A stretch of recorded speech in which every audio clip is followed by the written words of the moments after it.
couple of years ago, Rick Warren wrote a book called The Purpose-Driven Life.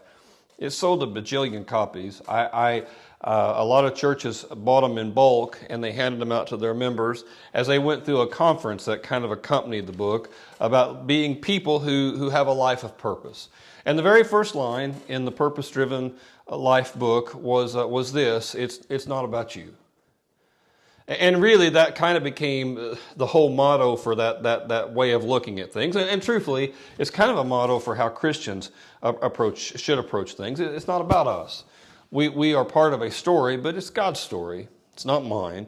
And God has a big plan for this life, and God has a big plan for where He wants to take us.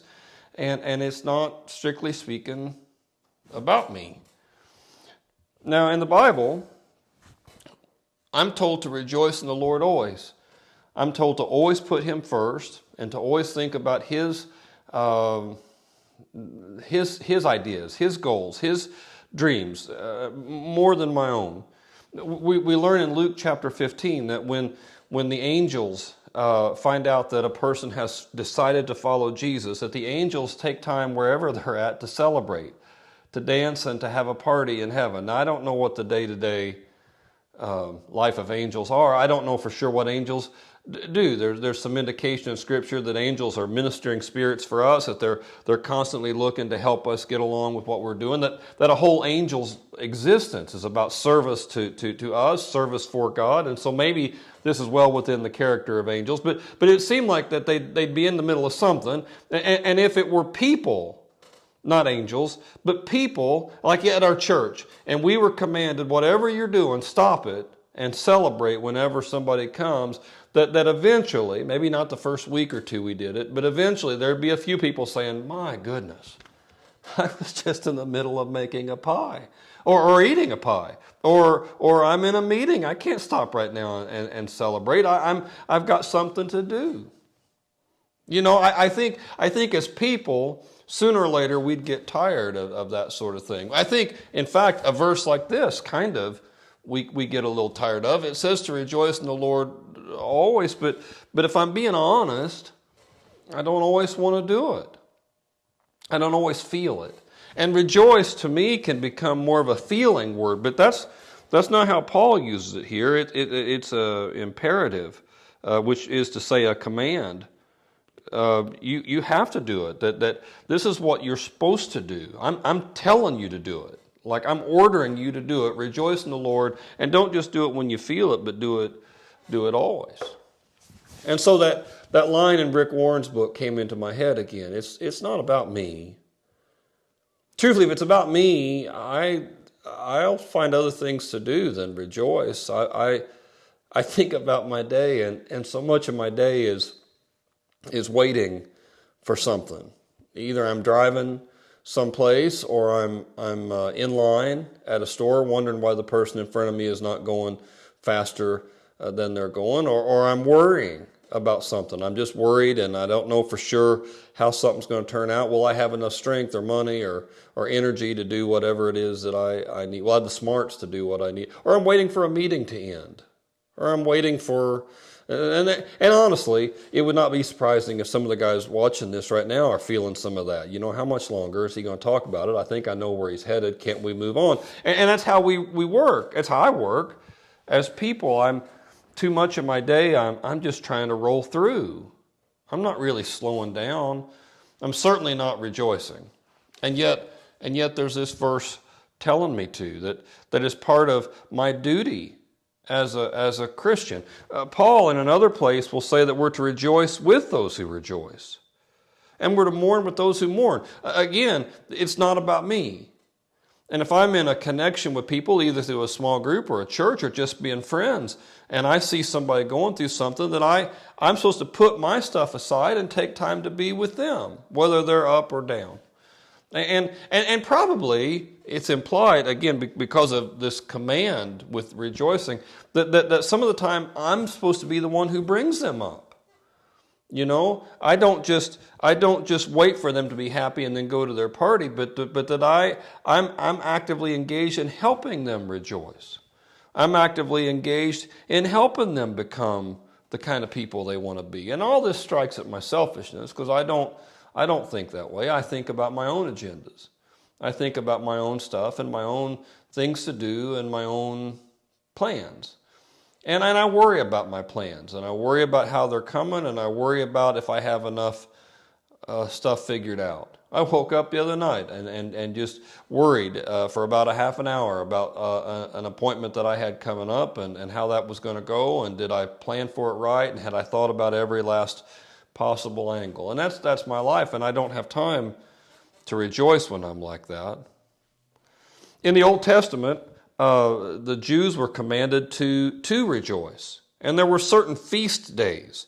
And they were to get together. And you can read it kind of legalistic. Like, okay, one more thing to have to do to go to Jerusalem and have this feast. One more thing to do. I guess I got to... But it's interesting when you read in the Old Testament, they were told to bring the best food. Bring the best wines. Bring the whole family has to come. And just mark out 7 days and celebrate the Lord, and celebrate who He is. And I guess you could read it kind of cultish, like, okay, I got to screw up my enthusiasm here just for a minute. I got to screw up my energy so I can do this thing. But that really isn't the tone of it. It's to be Nehemiah says, the joy of the Lord is your strength. And when we get together and we celebrate like this, and we remember, because joy and gratitude, joy and gratitude are kind of interlinked.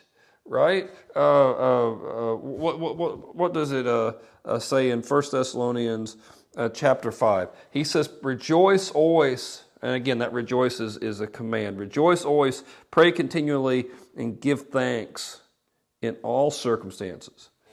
Right? So don't just do it when you feel it, but do it all the time. And then at some level, rejoicing and thanksgiving, it's all tied together. When I'm full of gratitude, when I'm full of gratitude about my family, about my house, about my life, about my work, about this world that we live in. It's a beautiful day outside. I mean, when I can get joy out of, and I'm grateful, and they go together.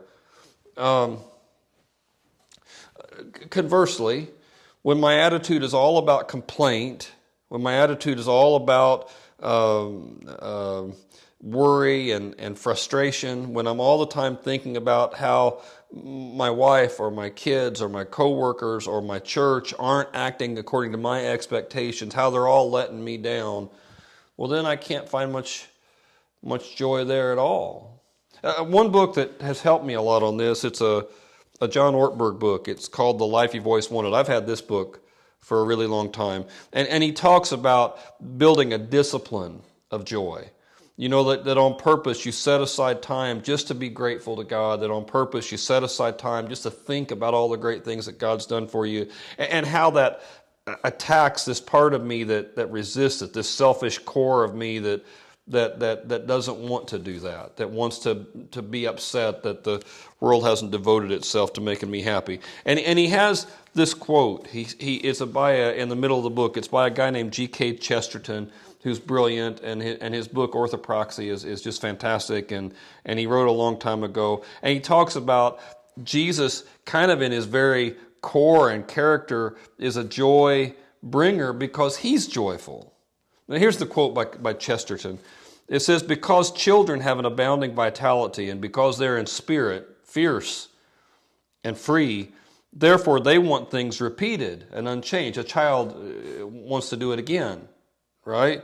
They'll say, do it again, and the grown-up person does it again and again until he's nearly dead.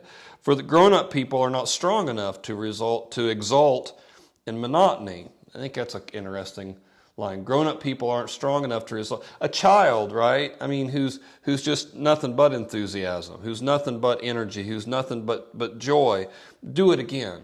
You swing them around in a circle. Do it again. And so you swing them around, do it again, and you swing them around until finally as an adult, you're bored. You want to do something else. But the kid can't get enough of it. And what Chesterton says is there's an innocence in that and a purity in that, right? And again, grown-ups are not strong enough to exult in that kind of monotony. But perhaps, Chesterton says, God is strong enough to exult in monotony. It's possible that God says every morning, do it again to the sun. And every evening, do it again to the moon. It may not be automatic necessity that makes all the daisies alike. It may be that God makes every daisy separately, and He's never got tired of making them.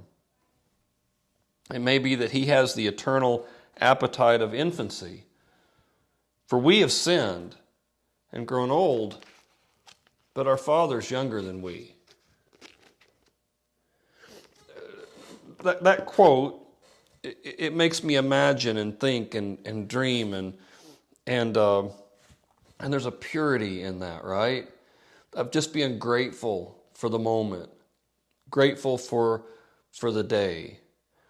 When we come together, especially like a small group or a church or even just two friends getting together at a restaurant, there's a purity in not making it about me, but trying real hard to be in the other person's orbit. You know, not making it about what I know and always feeling like I need to get another word in, or always feeling like I need to control the narrative, but really engaging in them and rejoicing when they rejoice and mourning when they mourn. And it doesn't make me less of a person when I operate that way. It actually brings out my humanity. And it brings out my youth. As I get older, I'm tempted to get stuck in my ways and be grouchier and more controlling and more persnickety about how my life works. But there's a youthful joy that I want, and that really is promised to me. Jesus says, I've told you all these things so that my joy can be in you, and so that your joy can be complete. This complete joy is the promise of every Christian. It's what we're all told that we can have. And it's what the body of Christ, which is a church or a small group, or again, just two or three getting together, is all about. I mean, when we come together and we have gratitude, right? And we're thankful for how, we're not mad about what we don't have yet. We're thankful for what we do. We're not mad about what we've not become yet, but we're thankful. Because if you spend your life waiting to be happy, then you're never really going to be happy. You know, if I just had a significant someone, if I just had a happier house, if I just had a bigger house, if I just had a car that operated better, if I just had the job, if I just had the church, if I just had the relationships, you know, if my wife would start treating me better, if my husband would listen to me a little more, if my kids were the better sort of kids, the kind of kids that I could put on Facebook and everybody would be impressed with what kind of parent I was, if only a few things would change, well, then I'd finally be... Well, when you live like that, there's always something else. But when I can find joy in the moment, can find joy in the clouds and the sun and the breeze and just being with good people for just an hour, what a gift that is, just to be with good people for a minute and to rejoice with them when they're up and to cry with them when they're down and to push all of us together to be who we're supposed to be. When I'm grateful, I've got joy. My vision's clear. I see things like it really ought to be. When I complain, my focus is only on the things that aren't. It's not focused on reality. It's focused on what's not, how I should be, how I wish I was. And when I complain and when I get negative and when I get selfish, I drive everybody else away. This is the day the Lord has made. This day. Today, right now, this is what God has made for us. And I'm going to rejoice. I'm going to choose to have joy in this day. My prayer for you, whether you're watching this alone or you're in a small group, is that you take this to heart. Take to heart this command that God has given us to find joy in the moment. Don't look for all the reasons why you can't. Don't look for all the reasons why it doesn't apply to you. Don't assume, well, I've got a chemical imbalance. I'm not able to be in that place. That's not really how joy works. Joy is finding gratitude and happiness and peace in what God has already done. And hope. and what God is going to continue to do. And the blessing of doing it in a group or with a few other people is that we all get to lift each other up.